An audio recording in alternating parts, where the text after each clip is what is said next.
वो मिस्र को फतह करने वाली फौज का भी हिस्सा बने। 87 को खतीन के मुकाम पर तारीख की एक खौफनाक जंग का आगाज हुआ। सुल्तान ने उसे अपने हाथों से मारने की कसम। आज जब हम किबला अव्वल की बेबसी देखते हैं तो दिल पुकार उठता है कि काश सुल्तान सलाहुद्दीन अय्यूबी हो।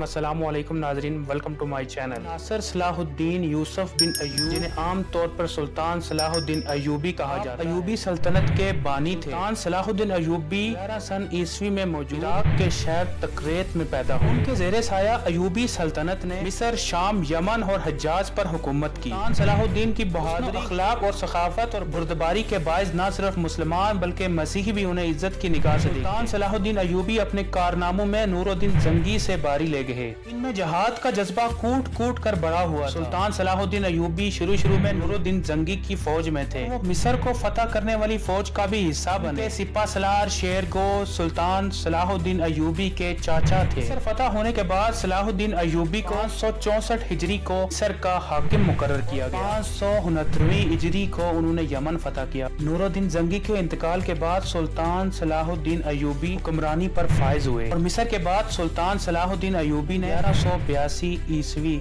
शाम, मोसूल और हलब वगैरह फतह करके अपनी सल्तनत में शामिल कर इसी दौरान सलेबी सरदार रनलट के साथ मायदा किया। इस मायदे के तहत दोनों एक दूसरे की मदद करने के पाबंद थे, मगर ये मायदा मुखस्सिफ एक कागजी और रस्मी था। सलेबी बाद दस्तूर अपनी इश्तियाल अंगेजियों में मसरूफ मुसलमानों के काफिलों को बराबर लूट रहे। 1186 में मसीहियों के एक ऐसे ही हमले में रनलट ने जिसारत की कि हिजाज मुकद्दस पर हमला कर दिया। सलाहुद्दीन अय्यूबी ने इसकी सरगर्मियों की रोकथाम के लिए फौरन इकदाम उठाए और रनलट का ताकुब करने के बाद इसे खतीन के मुकाम पर जा पकड़ा। 1187 को खतीन के मुकाम पर तारीख की एक खौफनाक जंग का आगाज हुआ। जंग के नतीजे में 30,000 ईसाई हलाक हुए और इतने ही कैद बना लिए। रनलट गिरफ्तार हुआ और सुल्तान सलाहुद्दीन अय्यूबी ने अपने हाथों से उसका सर कलम किया। रनलट नबी पाक सल्लल्लाहु अलैहि वसल्लम की शान में गुस्ताखी करता था। सुल्तान ने उसे अपने हाथों से मारने की कसम खाई। फतह के बाद सुल्तान सलाहुद्दीन अय्यूबी ने बैतुल मक़दस की तरफ रुख किया।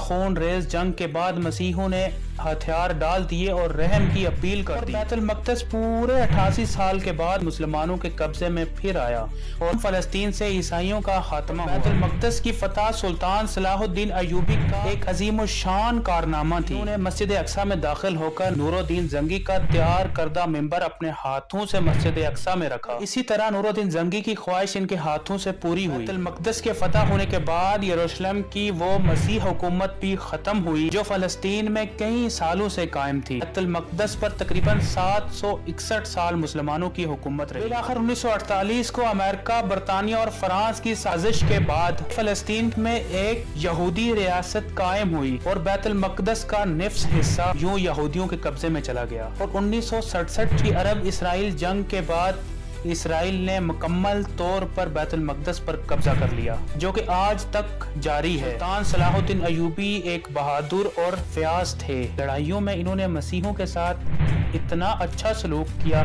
कि मसीह आज भी उन्हें इज्जत की निगाह से देखते हैं। 4 मार्च 1193 को सुल्तान सलाहुद्दीन अय्यूबी इंतकाल कर गए।